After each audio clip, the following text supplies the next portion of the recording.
안녕하십니까, 김길선입니다. 오늘은 김일성 족속이 내놓은 북한의 주택 정책에 대해서 한번 얘기해 보겠습니다. 북한에서는 일반인들이 사는 주택을 살림집이라고 부릅니다. 주택이라고 부르는 것은 다 주민사회에서 통용되는 언어고요. 공식 명칭은 살림집으로 되어 있습니다. 우리가 이렇게 놓고 볼 때 주택은 인간 생활에서 가장 자유롭고 소중한 자기만의 생활 공간입니다. 소속감을 내려놓고 편안한 옷을 입고 자유로의 여유를 가지고 휴식을 즐길 수 있고 마음의 탕개도 풀어놓을 수 있고 가족과 함께 도시 지낼 수 있는 유일한 공간이 바로 주택입니다. 절대 다수 국가들은 인간 생활의 마지막 성역과도 같은 주택에 대해 주민들이 주택 소유권을 가장 신성시하고 법적으로 보호해주고 있습니다. 집이 얼마나 소중했으면 내 집 마련이 소원이라는 것까지 있겠습니까? 하지만 북한에서 주택은 자유세계, 대한민국 등 자유세계, 지구촌 절대다수 인류가 생각하고 있는 주택과는 그 개념이 완전히 다릅니다. 우선 첫째, 북한에서는 그 지상에 남아있는 모든 주택이 법적으로 개인 소유가 하나도 없습니다. 그래서 북한의 모든 주택은 국가의 소유물로 되어 있고 더 나아가서 수령족속의 소유물로 되어 있습니다. 북한에서는 어느 주민도 돈이 많다고 해서 집을 살 수가 없습니다. 또 자기가 직접 집을 지었다고 해서 개인적으로 집을 소유할 수 없습니다. 때문에 북한에서는요, 주택 소유 관련해서 등기부 등본이라는 게 아예 없습니다. 거기에 따라서 내야 하는 재산세 같은 것도 아예 없습니다. 이에 대해 북한 수령족속은 국가가 주택을 지어서 주민들에게 무상으로 공부하도록 하는 노동당의 주택 정책이야말로 세상에서 가장 우월한 사회주의 시책이라고 시정선전하고 있습니다. 하지만 북한의 주택에 관한 김일성 족속의 의도와 노동당의 정책을 세세히 들여다보면 이것이 얼마나 북한 주민들이 인권을 유린하기 위한 가장 기만적이고 극악무도한 기만의 극치인가 하는 것을 순식간에 깨닫게 됩니다. 그러면 북한에서 주택은 그 본질이 어떻게 되어 있는가, 이 문제에 대해서 설명해 드리겠습니다. 첫째, 정확히 놓고 볼 때, 그 본질 있게 들어볼 때 북한에서의 주택은 김일성 족속이 자기가 부리는 수천만 국민들에게 언제든지 줬다가도 빼앗을 수 있는 노예들이 임시 거처라는 뜻입니다. 북한 당국은 김일성 족속이 이 지역의 집들을 다 허물어서 무슨 극장을 지어라 하면 수십 년 그 집에서 살던 주민들을 아무런 대책도 없이 무자비하게 철거시킵니다. 수령이 말이 곧 명령이 돼가지고 주민들의 삶의 터전을 빼앗는 것은 눈썹 하나 까딱 안 하고 행합니다. 하긴 국가 자체가 다 김일성 족속의 것이고 국토도 김일성 족속의 것이고 국민도 김일성 족속의 부산물이니까 북한 당국은 수령의 지시에 따라서 주민들을 철거시킬 때도 아무런 동정심이나 죄책감을 느끼지 않습니다. 그래 이들이 한 구역의 주민들을 철거시키고 새로운 무슨 극장이요, 회의장이요, 동상이요 들여놓을 때 이들이 철거된 주민들에 대해서 기껏 취하는 조치라는 건 하나밖에 없습니다. 그 주민들이 속한 직장에서 동거집이라도 마련해 주라, 이겁니다. 이것을 수령의 교시로 내립니다. 그 같은 직장 내에서 사는 주민들이 2칸짜리 집을 쓰고 살면 그 한 칸은 무조건 비우고 철거된 자기 직장의 주민들을 동거살이 시켜야 합니다. 평양에는 보기엔 번듯해 보여도 동거살이 하는 주민들이 굉장히 많습니다. 주택을 받지 못해서 남의 집, 자기 직장 동료들, 상사들 집에서 동거살이 하는 주민들이 많다, 이 말씀입니다. 둘째로 김일성 족속과 노동당은 북한의 모든 주택을 완전히 독점한 뒤 주택 배정 제도라는 것을 통해서 주민들이 이 고주를 철저히 장악 통제하고 있습니다. 때문에 북한 주민들은요, 아무리 부모의 곁에서 살고 싶어도, 아무리 자녀들의 곁에서 살고 싶어도 도저히 그리 할 수 없습니다. 직업도 노동당에 정해주고 주택도 국가가 들어가 살아라 하는 곳에서만 살아야 하는 북한에서는 어떤 주민도 부모 곁에 가서 살고 싶다느니, 자녀 곁에서 살고 싶다느니 이런 꿈조차 꿀 수 없습니다. 상식적으로도 그런 생각을 아예 안 합니다. 때문에 이 모든 것을 통해서 김일성 족속과 노동당은 모든 주민들이 이고주의 자유를 철저히 제한하고 엄격히 통제하고 있습니다. 북한에서의 주택의 세 번째 본질은요, 이런 것입니다. 김일성 족속과 북한 당국은요, 체제 안정과 독재 통치에 필요하다면 수시로 집단적으로 주민들을 도시에서 농어촌으로, 이 지역에서 저 지역으로 마음대로 이주시키고 있습니다. 농촌 진지를 강화한다 해가지고 또 이주시키고, 또 주민 조절 해야 된다 하고 또 이주시키고, 사람들이 사상 동향이 나쁘다 해서 또 못 왔다가 또 한꺼번에 이주시키고, 이런 정책을 내쓰고 있습니다. 작년에 대한민국 문재인 대통령이 평양을 방문하기 전에도 북한 평양에서는 주민 소개 사업이 일어났다고 합니다. 얼마나 원성이 크겠습니까? 김일성 족속은 주민들을 이렇게 자기들 마음대로 집단적으로 여기로 이주시키고 저기로 이주시키고 하는 이 정책을 끊임없이 시행함으로써 가뜩이나 열악한 북한 주민들이 삶을 밑부리째 뒤흔들고 있습니다. 이 주민 이주 정책이 왜 중요한가? 북한에서 김일성 족속의 지시에 따라 노동당이 정책으로 독재 기관들이 실시하고 있는 주민 이주 정책, 이거 정말 무서운 것입니다. 수령의 처사가 개개인이 생사를 결정짓는 북한이기 때문에 더더구나 그렇습니다.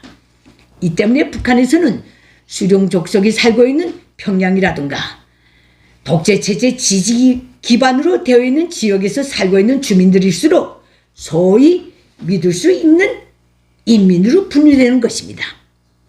또 그 지역 밖에서 사는 주민들은 믿을 수 없는 주민으로 분류되는 것입니다. 정치적으로 우선 이렇게 분류됩니다.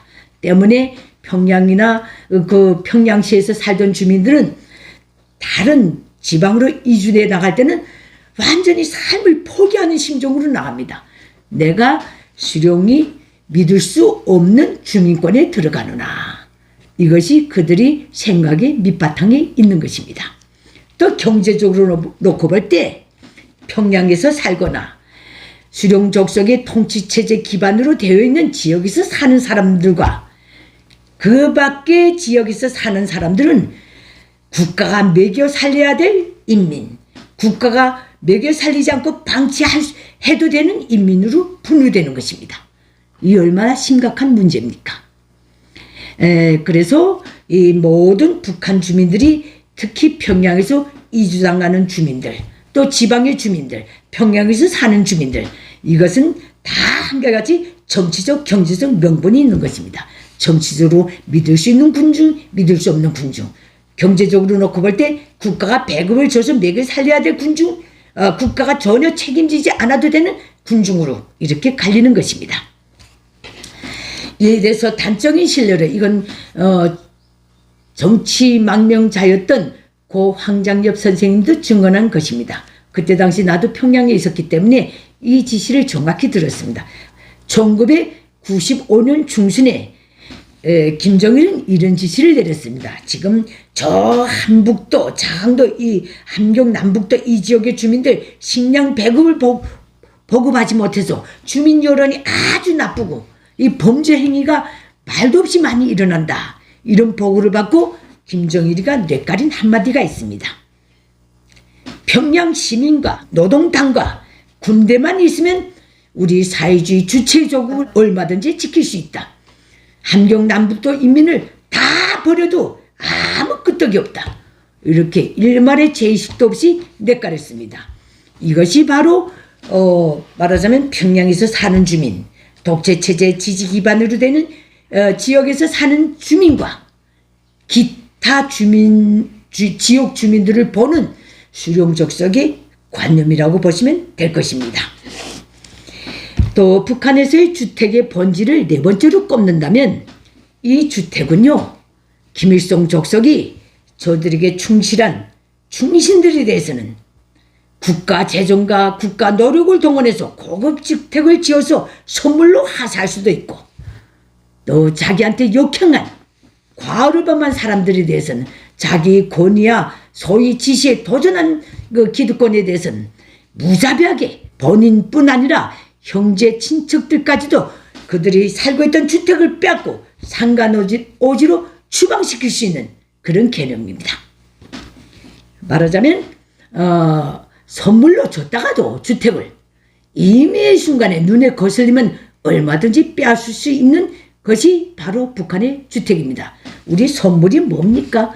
한 사람의 선의를 가지고 고마움을 가지고 더 나은 더 좋은 인간관계 발전을 위해서 대박 얘기해주는 선물이 아닙니까? 그 관계가 흐트러졌다고 해서 선물을 도로 내놔라 하고 따라다니는 사람은 별로 없을 것 같은데요. 이 김일성 족속은 선물도 줬다가 눈에 거슬리면 그 순간에 빼앗습니다. 그러니까 이거는 자유세계, 대한민국에서 사는 주민들이 보는 선물의 개념하고 완전히 다른 것입니다. 저 봉건 국가에서 봉건 왕이 자기가 부리던 신하들에게 집도 주고 봉토도 줬다가 죄를 범하면 정배사를 보내고 몽땅 재산을 압류하는 것과 같은 그런 개념입니다. 또 이 선물집들은 더 웃겨요. 부모가 선물 받으면요, 자식들이 그 집에 들어가서 살 수가 없습니다. 딱 부모만 살아야 됩니다. 또 선물을 받고 그 집에 들어가서 살던 당중앙인의 비서급 이상의 간부들, 정무원 총리요, 무슨 국가보위 부장이요, 안전부장이요, 보안소 최고 책임자요, 이 다 재직기간에는 수령족속으로부터 단독 주택을 선물로 받습니다. 그런데 더 웃기는 건요, 자기 현직에서 물러날 때는 그 집을 또 반환해야 됩니다. 그 자리에 올라앉는 다른 대상이 또 그 집을 수령족속의 선물로 물려왔습니다. 그러니까 선물의 개념이 아주 다르다는 뜻입니다. 북한 주민들은 북한 당국이 내놓은 이런 주택 정책 때문에 북한에서는 개인이 주택을 사거나 팔거나 절대로 할 수 없습니다. 이건 법적으로 불가능합니다. 왜냐하면 모든 주택이 수령족속의 소유물, 국가의 소유물로 되어 있기 때문이다. 개인 것이 아닙니다. 왜 개인 것이 아닌가? 그것은 북한 전체 주민이 국가로부터 받는, 해당 행정구역에서 받는 이 증서만 봐도 알 수 있습니다. 주택 사용증을 받습니다. 등기부 등본이라는 것도 아예 없습니다. 손바닥만한, 요만한 주택 사용증을 받습니다.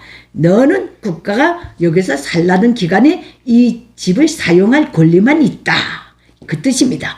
때문에 주택 사용증을 두고 집을 마음대로 사거나 팔 수가 없습니다. 물론 1990년대 중반부터 먹고 사는데 너무 힘들어진 배급제가 딱 끊기고 미처 장마당 그 환경에 적응하지 못했던 일부 주민들이 주택 사용증에 따라서 두 칸짜리 집을 쓰고 살았으면 그것을 내놓고 저기 어디에 가족 수가 많은데 한 칸짜리 집에서 산다, 이런 경우에 웃돈을 주고 서로 바꾸는 경우가 있었습니다. 이때도 철두철미 법에 어긋나기 때문에 자기 거주지역의 행정위원회의 그 주택 배정을 담당하는 그 부서와 뇌물을 전적으로 매기서야 이게 가능합니다. 하지만 이것도 이제 이렇게 저렇게 여론이 돌아서 들통이 나는 경우는 이 집을 바꿀 수 있도록끔 뇌물을 받고 뒤를 봐준 그 공무원은 무조건 축출됩니다. 그리고 집을 바꿨던, 서로 바꿨던 그 집들은요, 웃돈까지 다 기어놓고 양쪽 집에서 다 나가야 합니다. 물론 이거 정 심한 경우가 그렇지만은 이제는 북한의 지방 주민들이 살기가 너무 힘들어서 웬만하면 눈을 다 감아주는데 그래도 혹시 걸려드는 경우는 이렇게 처리받는다. 그 말씀을 드립니다. 북한에서는요, 이 주택이 몽땅 국가의 소유로 돼 있고 수령의 소유물로 돼 있기 때문에 제1기국민들이 일본에서 묵돈을 받아가지고 북한 노동당, 즉 노동당을 통해 김일성 족속에게 당자금으로 쓰시오 하고 바치는 경우 주택을 선물로 받습니다. 김일성 족속에게 막대한 외화를 당자금으로 바치는 경우 선물로 하사된 집이지만 그게 그 자신의 것이 아닙니다. 왜? 주택 사용증을 받기 때문에 등기부 등본이 아예 없습니다. 거기에 해당한 재산세 내는 것도 아예 없기 때문에 이것은 국가의 소유의 집에 내가 돈을 많이 냈으니까 더 좋은 집에 내가 들어가서 살 권리는 준다. 그 뜻입니다. 제1기국민들이 아무리 돈을 많이 헌사하고서 주택을 받는 경우도 주택 사용증에 의해서 그 집에 들어가 사는 경우도 조그마한 수령이 권위와 리해관계에 어긋나는 일만 발생하면 그 자리에서 빼앗습니다. 여기에 대한 단적인 실례를 말씀드리겠습니다. 1992년 4월경으로 생각되는데요. 그때가 김일성 소의 생일 80돌 때였을 거예요. 그때 김일성이가 천리마 동상 밑에 호위국 사령부 총사가 큰 거 있습니다. 그리고 그 옆에는 제1기국민들이 돈을 헌사해서 지은 안상택 거리라는 아파트 단지가 있습니다. 거기에는 제1기국민들이 돈을 내다 나니까 그 기여한 그 액수에 따라서 제1기국민들이 선물로 받아 안고 주택 사용증을 받아가지고 들어가 사는 집들이 많았습니다. 이건 정말 미스터리한 일인데요. 김일성이가 그 호위 사령부를 방문하기 전에 한 차례, 두 차례, 세 차례까지도 김일성 근접 경호 호위원들이 그 호위 사령부 내 군대를 다 뒤졌답니다. 그런데도 이상 징후가 없어서 김일성이 떠났는데 마지막 순간에 그 호위 사령부 군내에 설치되어 있던 폭발물을 발견했답니다. 그래서 즉시 김일성한테 연락을 취해가지고 김일성이가 호위 사령부로 가다가 돌아간 적이 있습니다. 김정일은 이 모든 책임을, 혐의를 그 호위 사령부 인근에서 살던 돈을 기부하고 외화를 기부하고 집을 받아서 살던 제1기국민들에게 뒤집어 씌웠습니다. 그래서 하루아침에 안상택 거리에서 살고 있던 모든 제1기국민들을 통째로 들어가지고 저 광복거리 기대기에 호위국 아파트로 지어놓은 그 집에서 살던 호위 군관들과 순식간에 교체해버렸습니다.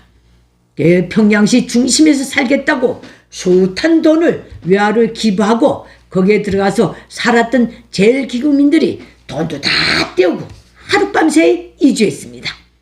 이것만 봐도 돈을 주고 외화를 주고 집을 샀다는 방식이 북한에서는 통하지 않는다는 것, 그런 일 자체가 있을 수 없다는 것을 정확히 알 수 있을 것입니다.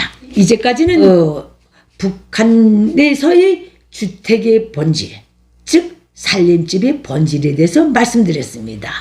즉 수령이 이미 이 순간에 졌다가도 빼앗을 수 있는 노예들이 임시 고처와 같다는 것, 그 다음에 이 주택 정책으로 인해서 모든 북한 주민들은 누구나 예의 없이 이고주의 자유를 철저히 박탈당하고 있다는 것, 세 번째, 북한 주민들은 수령에게 충실해서 선물을 받았을 경우에도 그 조금이라도 수령이 눈밖에 나는 경우 그 주택을 여지없이 박탈당한다는 거, 상간어지로 추방당한다는 거.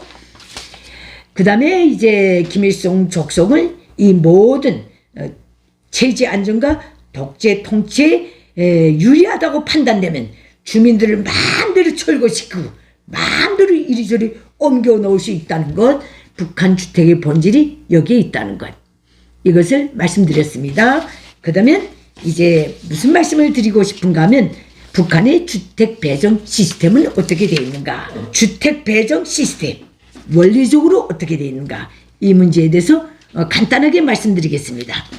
북한에서 모든 주택은 김일성 족속과 노동당의 지시에 따라서 각 도, 군 행정위원회에 있는 도시경영과에서 주관합니다. 큰 도시인 경우는 주택 배정과가 따로 있습니다. 그러나 군소도시나 군일 경우는 행정위원회 도시경영과에서 담당 수행합니다. 주택 배정에 관한 거.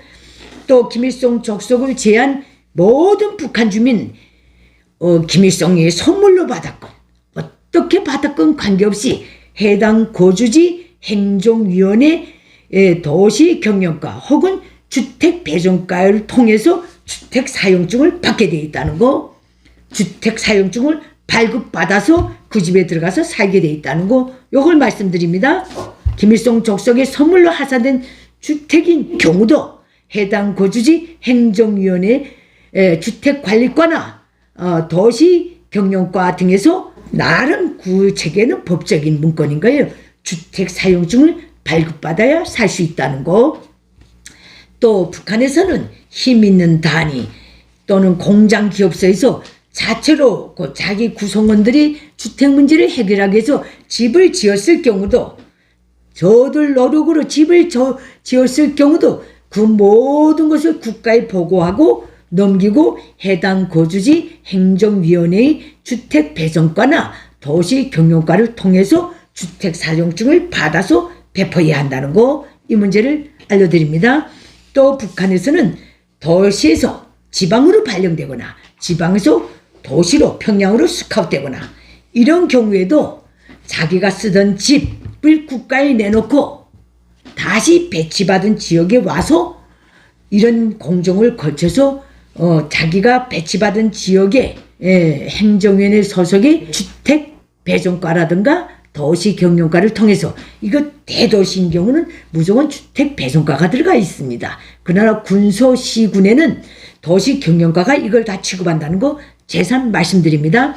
거기에 통해서 주택사용증을 받아야만 집을 정식으로 가실 수 있다는 거 때문에, 이럴 경우는 도시로 스카웃대 간 경우는요, 이제 해당 보안소에서 거주 이전 증서, 법정 문건을 떼야 되고, 해당 자기가 이제 속해 있는 다시 스카웃되는 기관에서 당 행정조직으로부터 주택 관련 이 사람은 주택을 받아야 된다 하는 보증서 빗들어만 문건을 받아가지고 그 두 개를 가지고 자기가 이제 거주해야 될 지역의 행정위원회 해당과 담당과에 가서 그걸 제출해야 된다는 거. 그걸 제출한 뒤 순서를 계속 기다리다가 자기 순서가 오면 집을 받게 된다는 거. 시스템이 이렇게 돼 있습니다. 때문에 북한에는요, 이 북한 평양에는요, 독신자 합숙이 많아요. 무슨 이런 이 교구 합숙, 남자 합숙, 월양 여자 합숙 지금은 없어졌다고 하는데 아마 다른데 지어져 있을 거예요. 이 모든 것이 다 지방에서 평양으로 스카웃했는 데는 주택을 받지 못해서 이 모든 문건을 내고도 주택을 받을 순서가 너무 길어서 살 데가 없어서 그런 독신자 합숙에 들어가 살고 있는 경우가 많다는 거. 이 점에 대해서 말씀드립니다. 야, 이게 이제 맺는 말인데요. 제가 이제 대한민국에 가가지고 제일 처음에는 송파구에 조그만 집을 하게 됐습니다. 제 순전히 제 노력으로. 근데 그때 등기부 등본이라는 게 나오더라고요. 그리고 이것은 내 거다 하는 법정 문건이 나오고요. 해마다 재산세를 물었습니다. 그리고 오늘날 또 다른 데 이주해가지고 사는데 역시 등기부 등본을 받고 그 다음에 해당한 재산세를 물고 있습니다. 이거는 나라의 동란이 12번 일어나도 이 집은 내 집이라는 걸 국가가 법적으로 보증해주는 내 철두철면 사적 재산입니다. 북한에서 살 때 나는 그 놈의 주택 사용증이 내 집인 줄 알았습니다. 그거 받고 들어가 사는 거. 그런데 그게 아니었더라고요. 내가 추방될 때 북한 당국은 일말의 동정심도 없이 1995년 12월 31일에 설날을 하루 앞두고 우리 집을 그 자리에서 주택을 빼앗고 내쫓았습니다. 대한민국에서 살면서